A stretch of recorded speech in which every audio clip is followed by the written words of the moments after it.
The fluorescent lights hummed their familiar tune as Natalie Brooks pushed her medication cart down the 7th-floor corridor of Metropolitan General Hospital. Her blonde ponytail swung with each step, and her green scrubs bore the wrinkles of a 12-hour shift. At 27, she had grown accustomed to the exhaustion that came with nursing, the way her feet ached by evening, and how her back protested every lift and turn. But she never complained.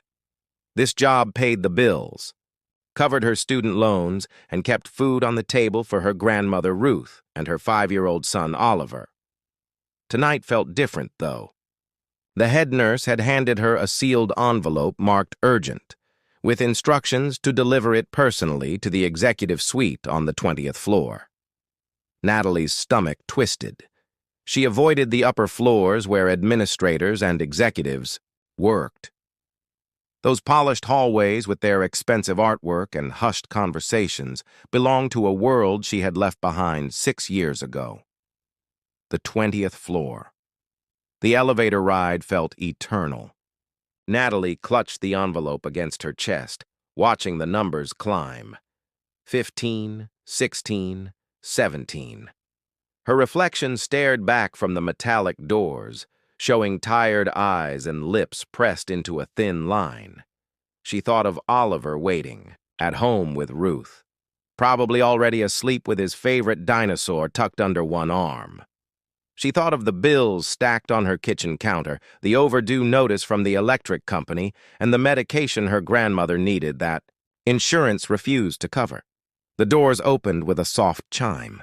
The 20th floor stretched before her like something from a luxury hotel rather than a hospital. Cream carpets muffled her footsteps.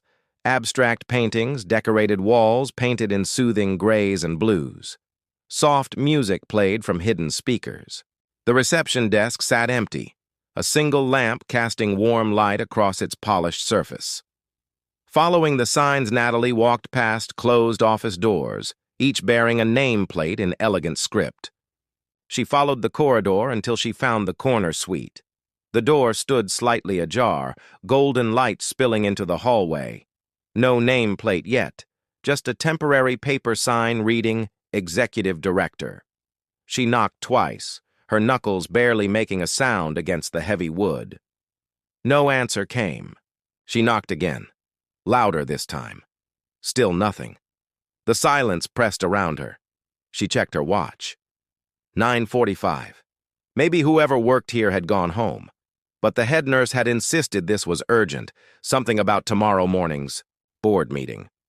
Natalie bit her lip, then pushed the door open wider. The private office. The office took her breath away. Floor-to-ceiling windows overlooked the city, its lights twinkling like fallen stars. A massive desk dominated the space, crafted from dark wood that gleamed under designer lamps. Leather chairs sat arranged around a glass coffee table. Bookshelves lined one wall, filled with medical journals and business texts. Everything screamed wealth and power. She stepped inside, meaning to leave the envelope on the desk. That was when she heard it. Water running. Her nurse's instincts kicked in immediately. A leak could damage expensive equipment. She followed the sound to another door on the right side of the office, this one also slightly open. Steam curled through the gap. The encounter Natalie pushed the door open without thinking. What she found was not a leaking pipe, but a private bathroom more luxurious than her entire apartment. Marble countertops, gold fixtures, and a rainfall shower enclosed in glass. And standing under that shower, water streaming over broad shoulders, and dark hair, was a man. Time froze. The man turned, sensing her presence. Their eyes met through the steam and glass.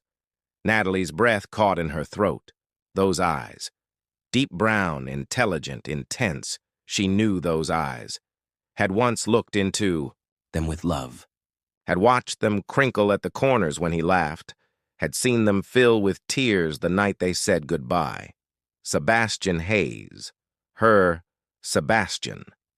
The medical student who had promised her forever before his family tore them apart with threats. And money. The man whose child she had carried and raised alone for 5 years. Recognition strikes.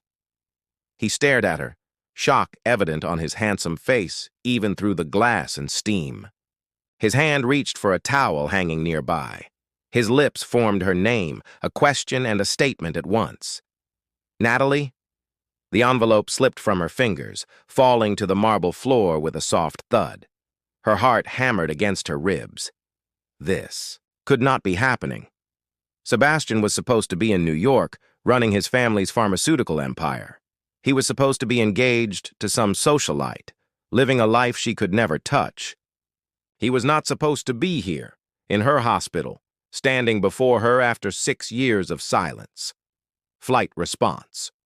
Her body moved before her mind caught up. She spun around, her sneakers squeaking on the marble. Behind her, she heard him call out. Again, louder this time. Heard the shower shut off, heard footsteps. But she was already running, pulling the office door closed behind her, racing down that elegant corridor to the elevator. Her finger jabbed the button repeatedly. The doors opened mercifully fast. Racing. Heart inside the elevator, Natalie pressed, herself against the wall, gasping for air. Her hands trembled, her vision blurred with tears she refused to let fall. 6 years. 6 years she had built a life without him. 6 years she had convinced herself she had made the right choice by walking away. 6 years she had raised Oliver alone, telling him bedtime stories about a father who loved him but lived far away. Now Sebastian was here, and from the look in his eyes, he had recognized her too. The protective shield she had built around her, heart felt paper thin. How long before he discovered Oliver? How long before his powerful family descended on her again with their money and threats? How long before her simple, struggling life shattered completely?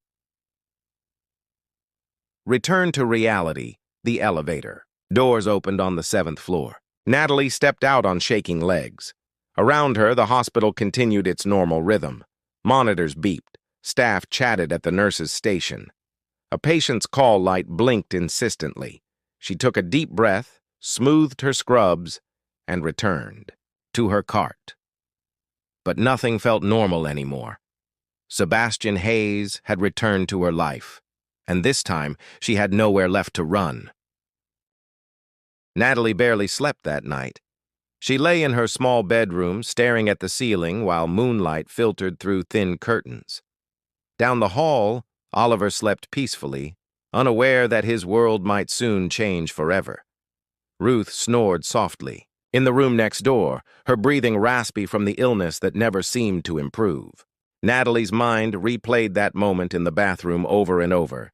Sebastian's face, the shock in his eyes, the way he had said her name. By morning, she had dark circles under her eyes and a plan. She would request a transfer to a different floor, maybe even a different hospital. She would avoid Sebastian Hayes at all costs. It was the only way to protect Oliver, to protect the fragile life they had built. The summons. Her plan lasted exactly 4 hours. At noon, as Natalie finished checking on a patient recovering from surgery, the head nurse approached with a tight smile. Natalie, you have been selected for a special assignment. The new hospital director wants you on his quality improvement team. It is quite an honor. Natalie's blood ran cold. I would rather stay with my current patients. I am comfortable here. The head nurse's smile faded. This was not a request. Report to conference room B at 2 o'clock. Do not be late. She walked away before Natalie could protest further. Forced meeting. Conference room B sat on the 18th floor, 2 levels below the executive suite. Natalie arrived exactly at 2, her palms sweaty despite the cool air conditioning. 5 other staff members already sat around the long table, and at the head of that table, wearing a perfectly tailored navy suit, sat Sebastian Hayes. He looked different from the medical student she had loved. Older, more polished, with an air of authority that came from wealth and power, but his eyes were the same. They found her the moment she entered, holding her gaze with an intensity that made her want to flee again. "Miss Brooks, please sit." His voice was professional, controlled, but she heard the tremor beneath it. She took the seat farthest from him.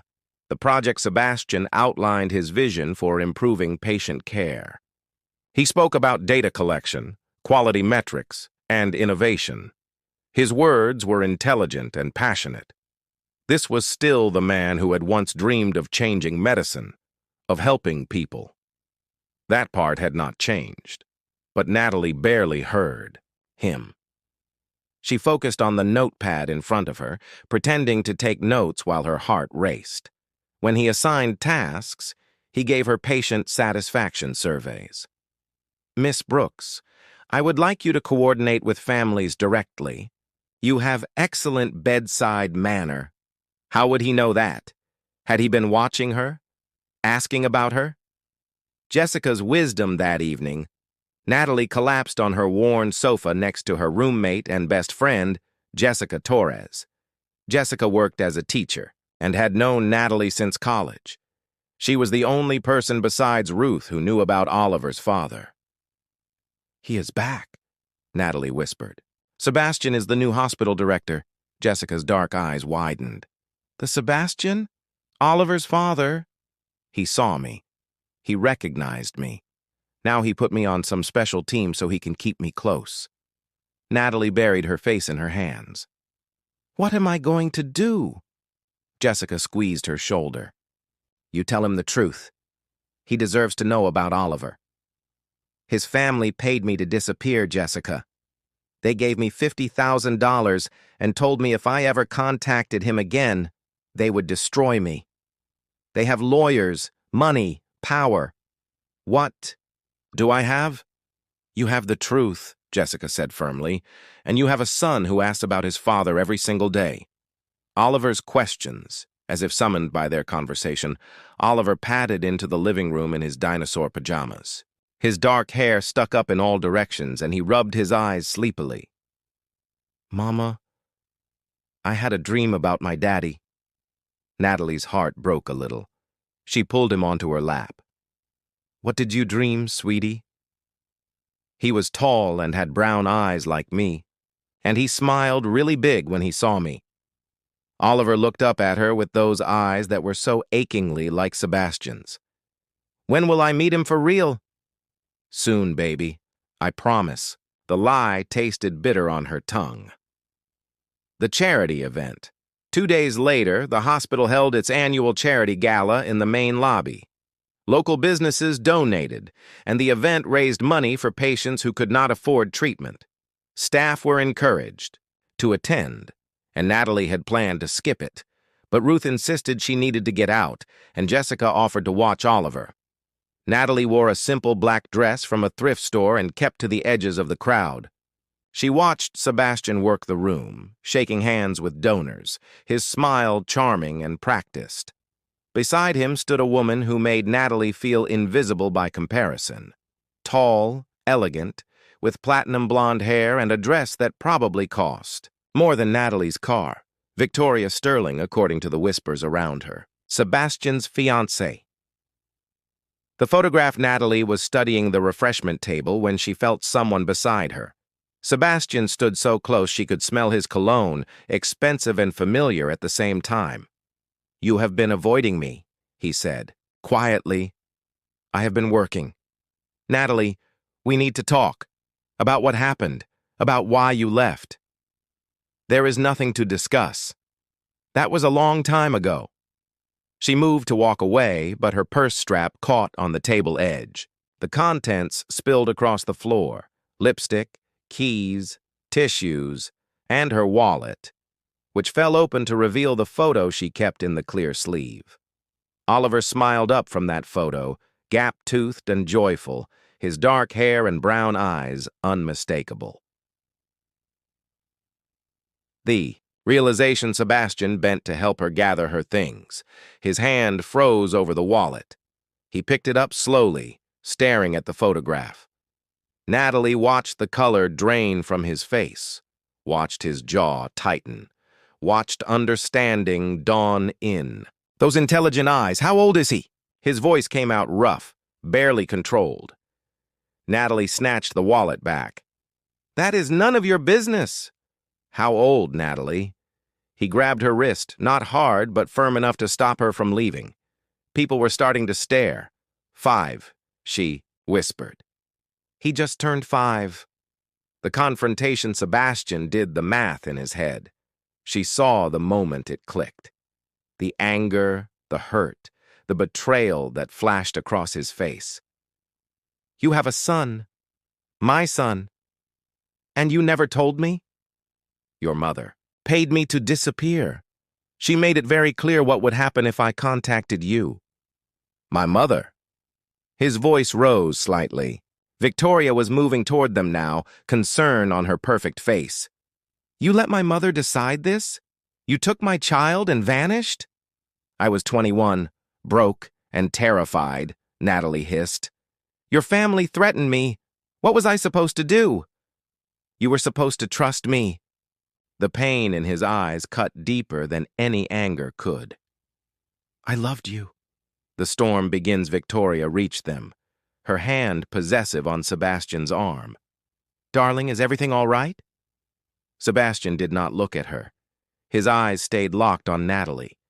We are not done talking about this, not by a long shot. Natalie pulled free and fled for the second time in a week. But she knew he was right. They were far from done. The truth was out now, and there was no putting it back in the box. Behind her, Sebastian stood holding his fiancée's hand while staring at the photograph burned into his memory. A little boy with his eyes, his son. 5 years of missed birthdays, first words, first steps. 5 years stolen by his mother's interference and Natalie's fear. The storm was just beginning. Sebastian appeared at Natalie's apartment door at 7 the next morning. She opened it wearing her bathrobe, coffee mug in hand, to find him standing there in jeans and a sweater. This was not the polished executive from the hospital. This was the Sebastian she had loved in college, vulnerable and human. We need to talk, he said simply. Natalie glanced back at the apartment. Ruth had taken Oliver to the park for their Saturday morning routine. You have 30 minutes before they get back. She let him inside. He looked around the small space, taking in the worn furniture, the toys scattered on the floor, the photographs covering one wall. His eyes lingered on every picture of Oliver. Baby photos, birthday parties, first day of preschool. 5 years of moments he had missed. The full story. They sat at her tiny kitchen table. Natalie wrapped her hands around her coffee mug and told him everything. How his mother, Catherine, had shown up at her apartment 6 years ago with a check and a lawyer. How she had been threatened with lawsuits, told she would never finish nursing school, promised that Sebastian would hate her if she trapped him with a pregnancy. How she had taken the money out of desperation, used it to pay for her last year of school and help Ruth with medical bills. I found out I was pregnant 2 months after I left, Natalie said quietly. I thought about calling you 1,000 times, but your mother's words kept echoing in my head, that I was not good enough for you, that I would ruin your future, that you deserved better than a broke girl with nothing to offer. Sebastian listened with his jaw clenched, his hands gripping the edge of the table. She had no right. I had no idea she even knew about you. She knew everything. She had been watching us for months. Natalie met his eyes. I am sorry I did not tell you. I was young and scared and I made the wrong choice. But I never stopped Oliver from knowing about you. I told him his father was a good man who loved him. I showed him the one photo I kept of us together. Raw emotions. Sebastian stood abruptly, pacing the small kitchen. 5 years, Natalie. I missed 5 years. His first word. His first steps. Every birthday.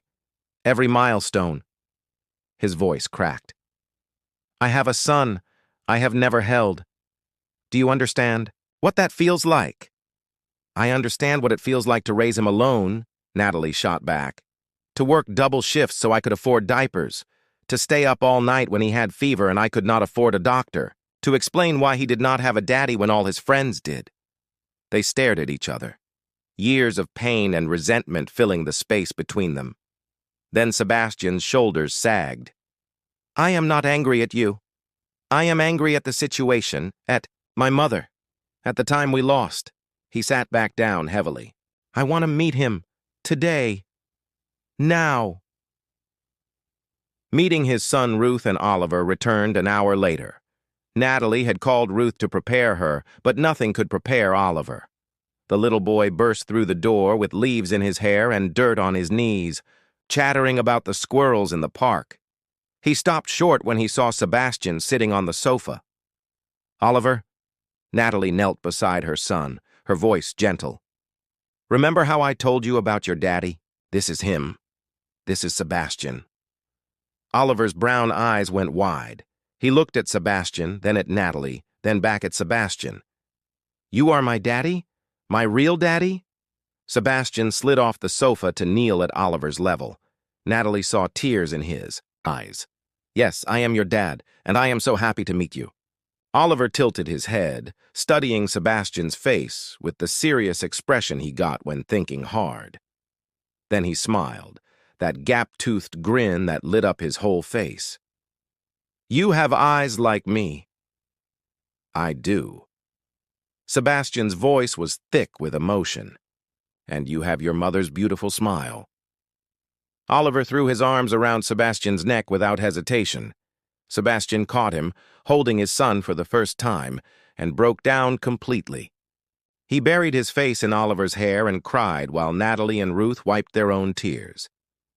Victoria's end. That evening, Sebastian drove to the luxury hotel where Victoria was staying. She greeted him at her suite door wearing silk and diamonds, expecting a romantic dinner. Instead, he handed her the engagement ring. I cannot marry you, he said simply. I am sorry, Victoria. You deserve someone who can give you their whole heart. Mine belongs to someone else. It always has. Victoria's perfect composure cracked. This is about that nurse, is not it? The plain little thing from the gala? Her voice turned sharp. She has a child, Sebastian. Do you really want to play father to some other man's son? He is my son, Sebastian said firmly. And I am going to be in his life. I am sorry for hurting you, but this engagement was a mistake. Victoria threw the ring at him. Your mother will never accept this.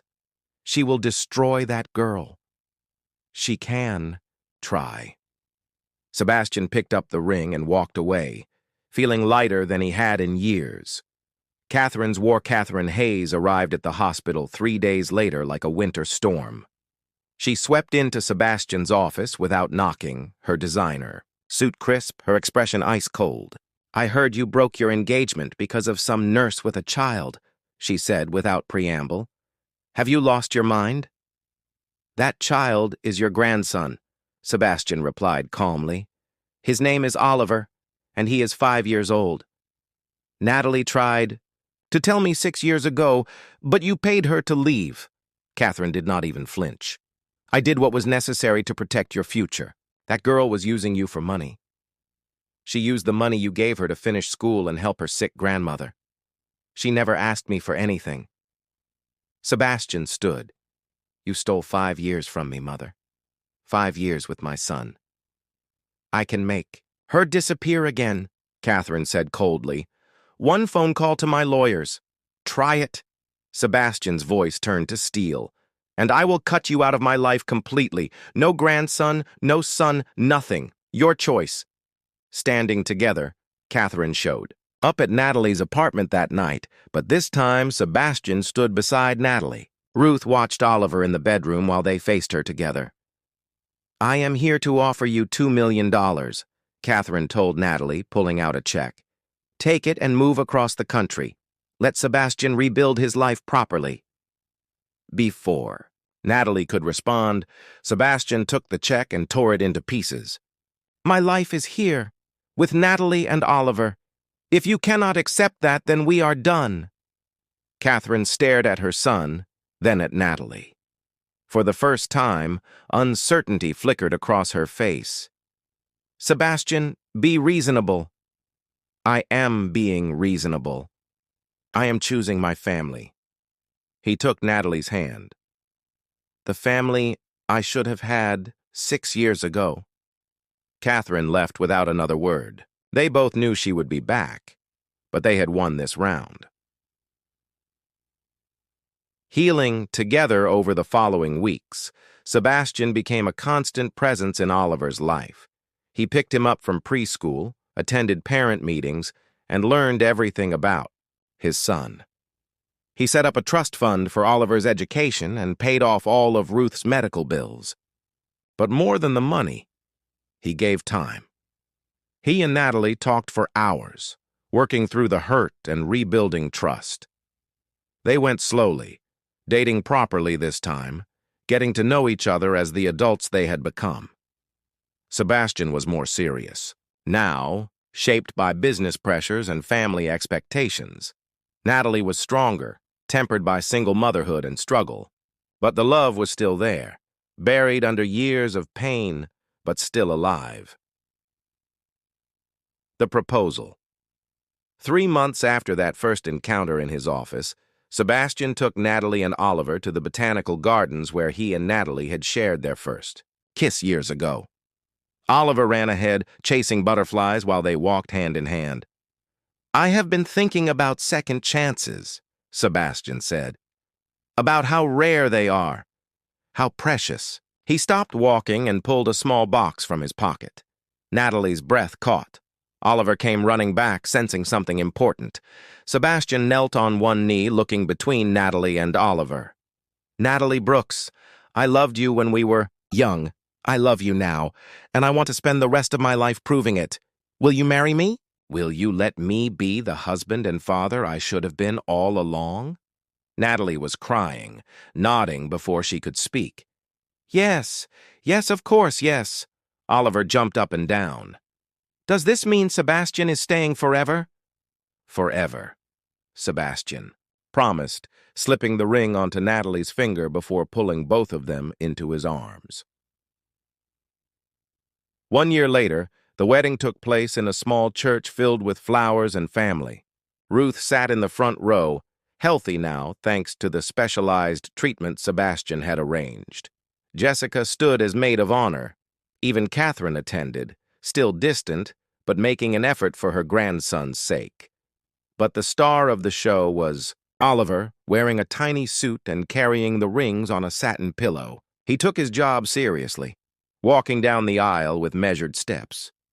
When Sebastian and Natalie exchanged vows, Oliver stood between them, holding both their hands. "I promise to love you both every day for the rest of my life," Sebastian said, looking at his wife and son. Outside, rain had threatened all morning, but as they left the church, the sun broke through the clouds, painting everything in gold. Natalie laughed, tilting her face to the light. Sebastian swept her into his arms while Oliver cheered. 6 years ago, she had opened the wrong door and run away from her past. Today, she walked through the right door into her future. Sometimes the paths we fear lead us exactly where we need to be. The end.